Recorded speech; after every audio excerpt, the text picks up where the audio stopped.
Hola, bienvenidos nuevamente a su programa La Nota Jurídica. Como siempre enfatizamos un programa que queremos que llegue a muchas personas y en el cual tratamos de enseñar temas jurídicos de manera muy sencilla para que los puedan entender y así pues en cada momento o circunstancia que se les presente puedan por lo menos tener alguna visión previa, alguna visión preliminar que les pueda servir para cada uno de sus conflictos. Como lo habíamos iniciado ya hace aproximadamente 15 días, estamos haciendo una saga sobre el tema de la conciliación. Ya habíamos hablado en su momento de lo que es el conflicto, las características del conflicto, lo que denominamos en su programa en su momento como teoría del conflicto. Ahora lo que vamos a ver el día de hoy va a ser sobre quiénes son conciliadores.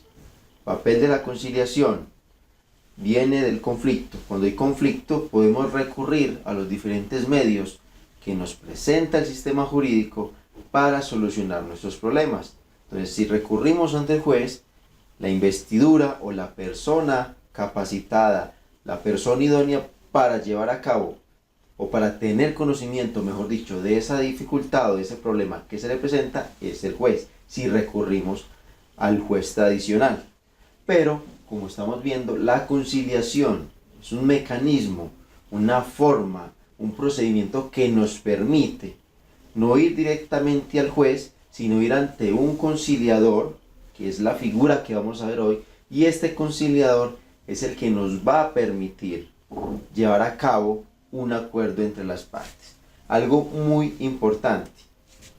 El conciliador es una persona, un tercero ajeno, que se va a prestar, en el buen sentido de la palabra, a buscar una solución entre las partes. Pero, inicialmente, los que tienen que proponer la solución al conflicto son los directamente afectados o los directamente implicados por el conflicto. Por ejemplo, en una diferencia o en una disputa, por decirlo, en un conflicto de alimentos, del padre y la madre por el alimento de alguno de sus hijos o de sus hijos, las partes, la madre y el padre, son los que tienen que llevar en primera instancia las soluciones o la búsqueda de cómo solucionar el conflicto, las formas como pueden solucionar el conflicto. Lo que hace el conciliador es llevar a cabo la audiencia en un ambiente en el cual se permita a las partes participar, exponer los puntos de vista y buscar el conciliador en primera instancia de manera así muy externa al conflicto, que ellos lleguen a un acuerdo. Eso sí, lo que tiene que hacer el conciliador es que lleguen en diálogo. La principal tarea de la conciliación es eso, una tarea más que jurídica, la tarea humana de que dialoguen, de que aunque haya diferencias podamos hablar, podamos respetarnos. Pero cuando no es posible o cuando el conciliador ve que la conciliación no va a salir avante por alguna diferencia, puede el conciliador entrar a jugar un papel más activo, llevando o presentando a las partes fórmulas de arreglo para el conflicto. Pero es muy importante, como les dije al comienzo, que las partes sean las directamente interesadas en llevar soluciones de arreglo. El conciliador puede prestarlas, pero lo importante de la conciliación es que da a las partes que conforman la disparidad del conflicto la capacidad de resolver por sí mismas la disputa, y el conciliador es el que les va a ayudar, les va a guiar para solucionar el conflicto. Pero también, como dijimos, puede intervenir de una manera imparcial y de una manera neutral, como lo vamos a ver más adelante, en la solución de la diferencia. Entonces, ¿qué es el conciliador? Vamos a hablar del conciliador. El conciliador es una persona natural idónea, capacitada de manera específica para orientar el proceso conciliatorio como un tercero imparcial y neutral frente a las partes, a las cuales insta a fin de que lleguen a un acuerdo que les permita solucionar el conflicto que los reúne. Algo muy importante, el conciliador es una persona natural. Cuando hablamos de una persona natural, hablamos de un ser humano. Siempre el conciliador va a ser un ser humano. En ocasiones el conciliador tiene que estar adscrito a un centro de conciliación, que si es una persona jurídica, para llevar a cabo audiencias de conciliación.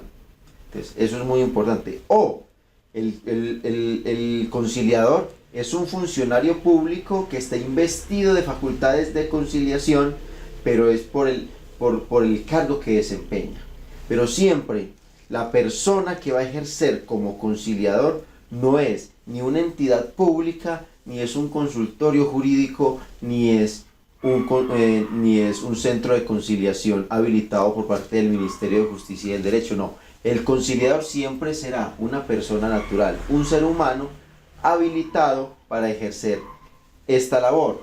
Como lo vemos, de esta pequeña definición de conciliador extraemos 4 conceptos en particular, que es un tercero, o sea, una persona ajena, alguien que no tiene nada que ver en el conflicto el cual se va a llevar a cabo a conciliación o que se solicitó llevar a cabo en conciliación, que es neutral e imparcial y que está habilitado. Cuando hablamos de habilitado, es en cuanto a las personas que ejercen labores de conciliador, pero no bajo el ejercicio de una función pública. Me explico, y lo vamos a ver más adelante. Hay funcionarios del gobierno, hay funcionarios de la administración pública y funcionarios judiciales que por su investidura, inclusive los notarios, por su investidura, es decir, por el cargo que desempeñan, deben hacer conciliaciones. La ley los habilita, la ley les está otorgando esa competencia, la misma norma les otorga esa facultad y esa obligación de conciliar. Pero hay otras personas que son conciliadoras que para poder llegar a ser conciliadores tuvieron que habilitarse. ¿Y esa habilitación qué es? Llevar, primero, ser abogados, y segundo, llevar a cabo un diplomado en mecanismos alternativos de solución de conflictos para poder después ser reconocidos por parte del Ministerio de Justicia y del Derecho para ejercer conciliaciones. Pero solo pueden ejercer conciliaciones después de la habilitación si se encuentran adscritos a un centro de conciliación. Entonces, por ejemplo, yo puedo realizar un curso de mecanismos alternativos de solución de conflictos o de resolución de conflictos, como lo llaman otros teóricos, y no inscribirme a un centro de conciliación. Estaría habilitado porque soy conciliador y tengo los requisitos, soy abogado y tengo la habilitación dada porque el curso es obligatorio, pero no podría ejercer conciliación porque para poder ejercer las labores de conciliación, si no soy un empleado público, del cual la ley ya me da la obligación y la facultad de hacer conciliaciones, tendría que estar adscrito a un centro de conciliación, y si no lo estoy, pues no lo puedo llevar a cabo. Entonces esto es muy importante que lo tengan en cuenta. Ahora, tercero, lo veníamos hablando, interviene en el conflicto de manera indirecta, toda vez que su interés es la solución del mismo sin tomar partido de sus génesis ni de sus implicados. Esta situación, como lo habíamos diciendo, cuando el conciliador realiza o por lo menos plantea a las partes fórmulas de arreglo sobre el asunto sobre el cual recae la conciliación, no quiere decir que lleve a cabo o que se esté inclinando para un lado o para el otro en las partes que conforman la conciliación.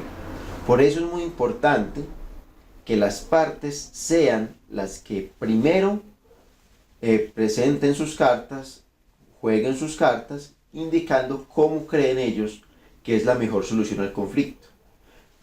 Al conciliador se le otorga esa facultad de formular, pero metodológicamente él interactúa o plantea estas fórmulas al final, cuando ve que las soluciones presentadas por las partes no son de agrado de ningunas o no se va a llegar a un acuerdo conciliatorio.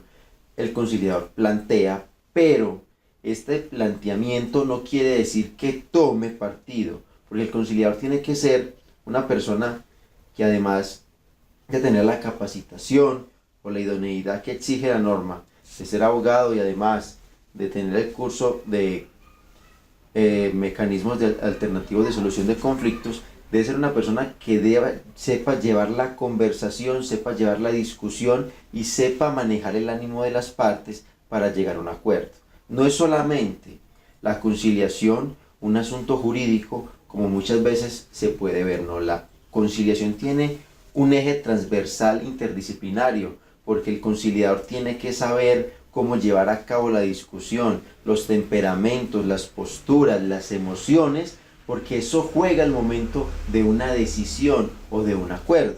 Entonces el conciliador busca en las fórmulas de arreglo que presenta cómo establecer que esas emociones, que todo esa amalgama de sentimientos que juegan en un acto conciliatorio, en una audiencia de conciliación, jueguen a favor de buscar o de lograr un acuerdo.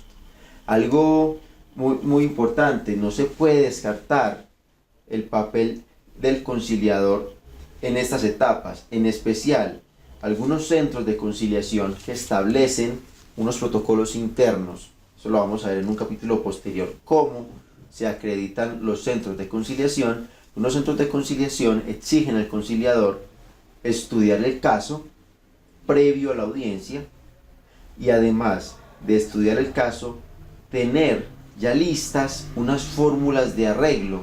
¿Esto con qué finalidad? Con la finalidad de llegar preparado a la audiencia. En muchas ocasiones se ve, y es lamentable, que en audiencias de conciliación, y mientras se presentan las partes, o mientras una parte presenta su situación y sus hechos, el conciliador es leyendo el expediente, y en realidad esto lleva a cabo, o la consecuencia de esta situación es que no va a haber un direccionamiento correcto de la audiencia, porque hay desconocimiento del problema. Entonces mira que esta parte de ser tercero y de intervenir con fórmulas de arreglo para unos centros de conciliación es tan importante que les exigen un estudio del caso en particular y además tener unas fórmulas de arreglo ya previas en caso de que no se logre un acuerdo por las presentadas por las partes. ¿Y eso es para qué? Porque una audiencia de conciliación que termine en una constancia de no acuerdo, en realidad no logró la finalidad. A veces la conciliación no nos podemos contentar con llevarla a cabo, sea porque un acta de no acuerdo, un acta de no comparecencia. No, la conciliación tenemos que tratar al momento de ejercerla, en el momento que somos conciliadores, en el momento que solicitamos una conciliación, tenemos que tratar de llegar a su finalidad, que es un acuerdo conciliatorio, porque ganan las partes, ganamos en tiempo, ganamos en dinero. Entonces algo muy importante es esta situación de ese papel como tercero indirecto, pero que tiene un poder que debe tener un poder de convencimiento, un poder y una capacidad sobre las partes para llegar a un acuerdo de conciliación cuando las partes ya están nudadas o han perdido ya esa capacidad de negociación entre ellas. Ahora, otro, idóneo, como les había dicho, necesita una formación profesional. Les aclaro, esta formación profesional, como les dije, es cuando vamos a ejercer como conciliadores, pero de un centro de conciliación. Porque cuando la ley me otorga en ejercicio de una investidura, como es el inspector del trabajo, yo así no sé abogado, tengo que conciliar, porque la ley ya me otorga a mí esa facultad de conciliar. Esta idoneidad es cuando vamos a ser conciliadores, pero de centros de conciliación. Entonces la idoneidad se basa en que debe ser un abogado titulado y debe tener una formación complementaria en capacitación en los mecanismos alternativos de solución de conflictos, y esta formación es certificada por parte del Ministerio de Justicia y del Derecho. Algo muy importante, lo que es, y perdónenme que diga tanto importante, pues que esta parte, si bien puede ser muy procedimental, debe tenerse en cuenta. El Ministerio de Justicia y del Derecho es el que determina cómo es el curso para la formación complementaria en mecanismos alternativos de solución de conflictos. Esto no lo determina la universidad a su criterio, no. El Ministerio de Justicia y el Derecho es el que establece cómo deben de realizarse estos estudios y esta certificación. Entonces, todos los estudios que hay, todas estas capacitaciones que presentan las universidades deben alinearse a estas disposiciones del Ministerio, que son como una especie de etapas temáticas exigidas por parte de esta cartera para la habilitación de los abogados que quieran ejercer como conciliadores, habilitarse como conciliadores y posteriormente se inscriban a un centro de conciliación para llevar a cabo una conciliación. Otra situación, le habíamos hablado ya ahorita les había tocado que los empleados que tienen ya una función de conciliación, los notarios, centros de conciliación, abogados y estudiantes de consultorio jurídico. ¿Qué es esto? Esto, discúlpenme, me salté lo que era la neutralidad y la imparcialidad. La imparcialidad y la neutralidad parece muy de pronto un tema es como lo mismo, inclusive porque la norma me dice que el conciliador debe ser imparcial y neutral. Y es ahí conjuntiva, pues entonces me está uniendo los dos, me está dando un sinónimo tanto imparcialidad como neutralidad. No, de manera muy clara les puedo decir que cuando la norma me establece imparcialidad y neutralidad se refiere a lo siguiente: el conciliador es imparcial frente a las partes, no está a favor de ninguna parte y es neutral frente al problema, no tiene inclinación, no tiene interés sobre el problema. El único interés del conciliador es solucionar el problema. Y la imparcialidad, porque no va a estar recostado o no va a estar más alineado ni para una parte ni para la otra, sino lo que busca es solucionar el problema para que las partes continúen por lo menos en una actitud civilizada de respeto y de no seguir creciendo el conflicto como lo habíamos visto en nuestro capítulo pasado. Ahora, las clases de conciliadores. Eso ya empezamos. Servidores públicos. Los servidores públicos que tienen por ley la facultad de conciliar, la obligación, que también podemos decir que la conciliación es una obligación de los servidores públicos para evitar que se ahonden problemas y que lleguen a la administración de justicia.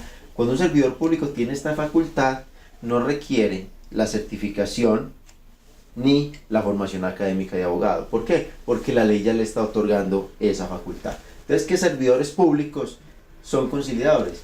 Los delegados regionales y seccionales de la Defensoría del Pueblo, procuradores judiciales, delegados ante la jurisdicción civil, los personeros municipales y los jueces civiles o promiscuos municipales. Estos funcionarios tienen la obligación de conciliar, tienen en su investidura conciliar, así que no requieren tener el título de abogado. Ahora es claro pues que en Colombia para ser juez se requiere ser abogado, entonces en este caso sí se descartaría la situación, pero para los otros no tiene pues esa obligatoriedad, como por ejemplo el caso de las personerías municipales de municipios de quinta y sexta categoría, que son municipios que inclusive estudiantes que estén en últimos semestres de derecho, que hayan terminado materias y que estén a puertas de recibir el título, pueden ser personeros. Entonces mire que no se requiere ser abogado todavía en propiedad para que el servidor público cumpla con su obligación, porque la ley me otorga la facultad de conciliar. Ahora, los notarios también por ley están obligados, tienen facultades de conciliación, son conciliadores los notarios. Los centros de conciliación, ya los había mencionado, centros de conciliación no concilian, sino que son entidades en las cuales se inscriben conciliadores para llevar a cabo la conciliación. Toda conciliación que se lleve sin tener en cuenta estos casos de notarías o de servidores públicos y los casos de los consultorios jurídicos, si yo soy un abogado y estoy habilitado por el ministerio como conciliador, yo solo puedo llevar una conciliación si la hago dentro de un centro de conciliación, porque la norma me dice, usted se habilita como abogado y yo lo acepto como abogado conciliador, pero si quiere ejercer esa función de conciliador, solo puede llevarla a cabo dentro de un centro de conciliación, no la puede llevar fuera de él. ¿Por qué? Porque la norma primero sí me establecía esa posibilidad, se llamaba conciliación a prevención, y era que yo en mi oficina como abogado organizaba la conciliación y después iba y la ratificaba ante el centro de conciliación. Posteriormente esta norma ya quedó tácitamente derogada, entonces ya se entiende que toda conciliación hecha por un abogado que tenga esa habilitación para conciliar debe ser dentro de un centro de conciliación, y dentro es que físicamente tiene que ser dentro de las instalaciones, en las salas de audiencias de los centros de conciliación, algo muy literal. ¿Qué otras personas pueden ser conciliadores? Los estudiantes de consultorio jurídico. La norma que reglamenta, la ley que reglamenta y el decreto que reglamenta lo que son las prácticas académicas las prácticas de los estudiantes de últimos semestres de todas las universidades de derecho del país, señala que los estudiantes pueden conciliar. Claro está, los estudiantes reciben una capacitación previa, pero no requieren el título de abogado para llevar a cabo las conciliaciones en los centros de conciliación de su consultorio jurídico, el consultorio jurídico de la universidad a la cual se encuentren adscritos. Ahora, obligaciones del conciliador. Vamos a leerlas de manera sencilla porque en realidad la norma es clara al establecerlas. Hay algunas que en realidad no las lleva a cabo el conciliador, sino que las hacen los centros de conciliación. ¿Por qué? Por más facilidad, por mayor control y por una burocracia, por decirlo en el buen sentido de la palabra, una burocracia mejor llevada, una mejor administración, como un mejor sistema de calidad en cuanto al desarrollo de las audiencias. Entonces, el conciliador debe citar a las partes de conformidad con lo dispuesto en la ley. Por lo general esto lo hace el centro de conciliación, es el que cita. Hacer concurrir a quienes en su criterio deban asistir a la audiencia. Esto es muy importante y lo vamos a ver después, que es el conciliador al estudiar una situación debe analizar que las partes que citan si son suficientes para la conciliación o si tiene que llamar a un tercero. Me explico. Por ejemplo, hay un choque de dos vehículos, un vehículo particular contra un vehículo de servicio público, un bus de servicio público. Entonces, el vehículo particular cita al conductor del vehículo de servicio público porque considera que él fue el que tuvo la culpa y lo cita a conciliación solamente a él. El conciliador debe analizar, está una parte habilitada, pues en realidad llamada, y que es la solicitante, que es el conductor del vehículo de servicio particular, que citó al conductor que lo chocó. Pero es que este conductor no es dueño del vehículo, también hay que llamar entonces al propietario del vehículo. Y si lo considera, también debe llamar al representante legal de la empresa a la cual se encuentra escrita el vehículo. Entonces, esto sí lo hace en estudio del caso el conciliador.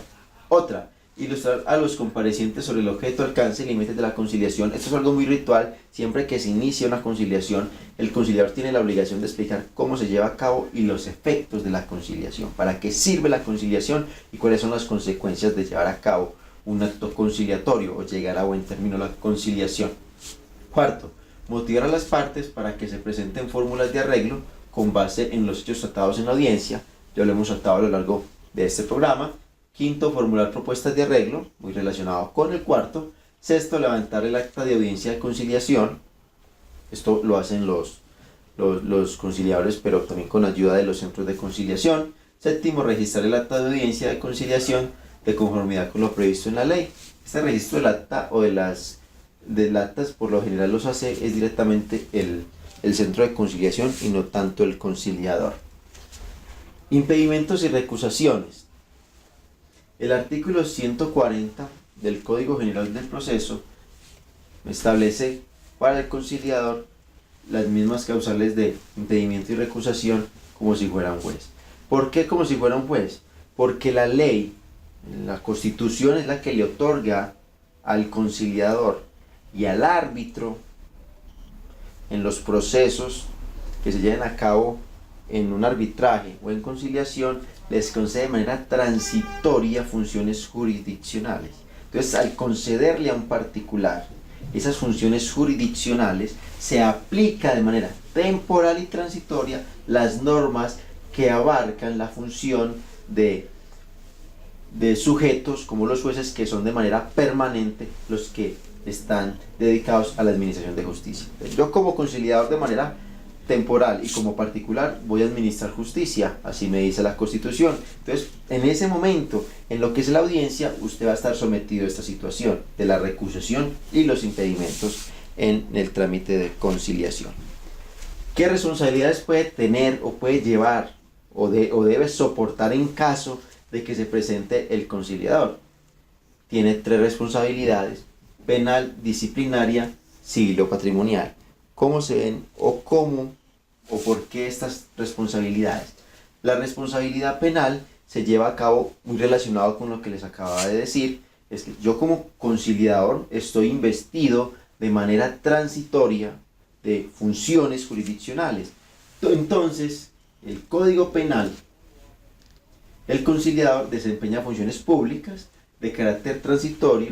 En el ejercicio de las mismas puede incurrir en algún tipo penal. Si incurre en algún tipo penal, me van a investigar como si fuera un funcionario público.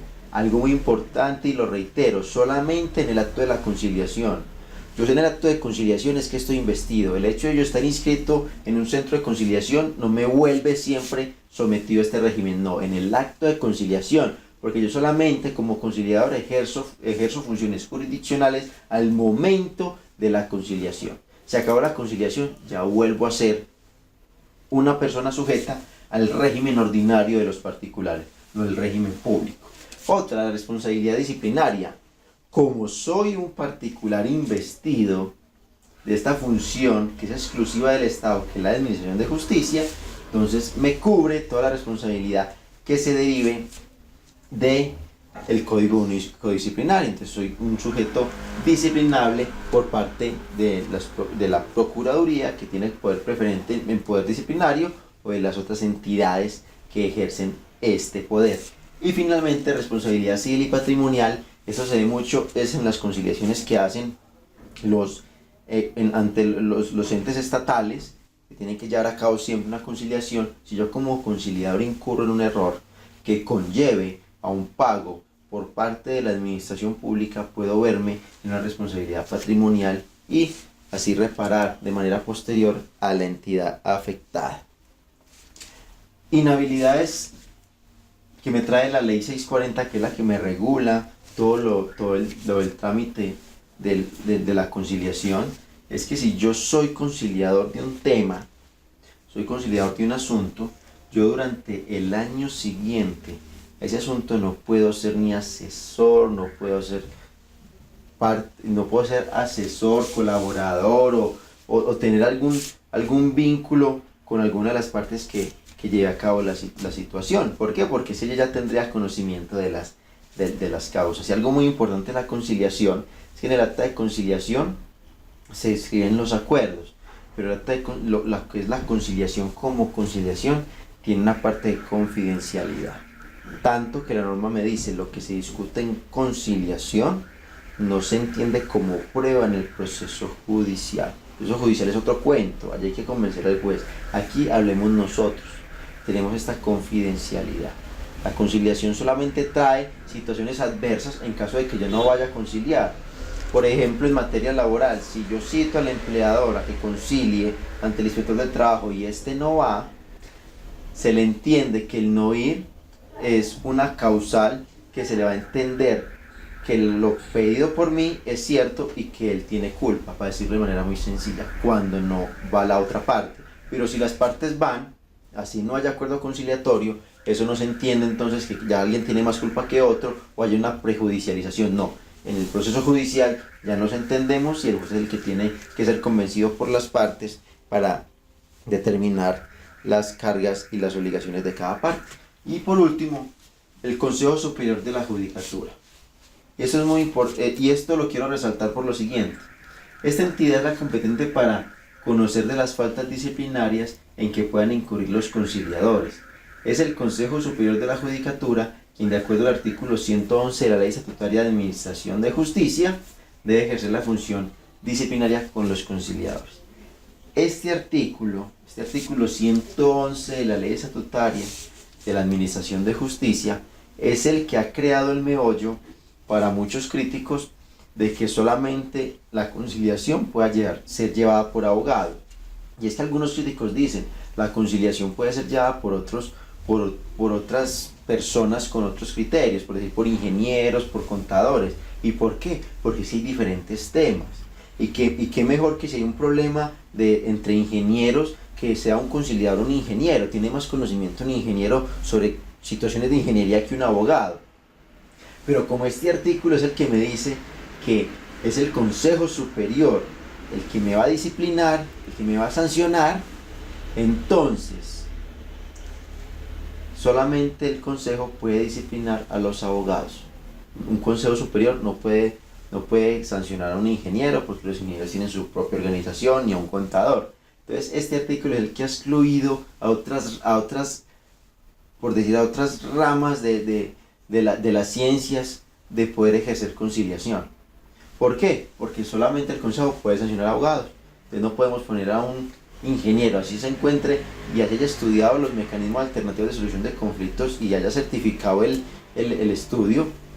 No podemos, porque no sería un sujeto que pueda ser por parte del Consejo Superior de la Judicatura un sujeto disciplinario. Entonces, esto es lo que les quería compartir esta semana. Este es el segundo capítulo de nuestra saga La Conciliación.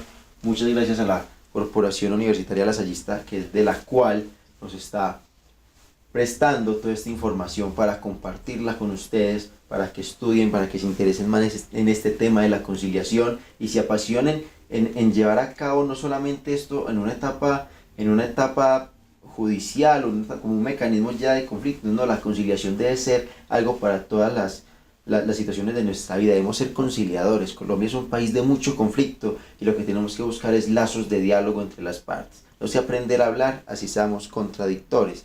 También agradecer a SST Varias, Sarias y a Telefrontino, que siempre nos acompañan con esas transmisiones de la nota jurídica. Recuerden, dentro de 8 días nos vemos con otro programa, con otra nota jurídica para la semana, otro tema de interés para cada uno de ustedes. Muchas gracias a los que se han inscrito y a los nuevos seguidores y a los antiguos que siempre nos han seguido por creer en este proyecto, y ahí seguimos adelante con él. Que Dios me los bendiga y en 8 días con otro programa de la nota jurídica. Que estén muy bien.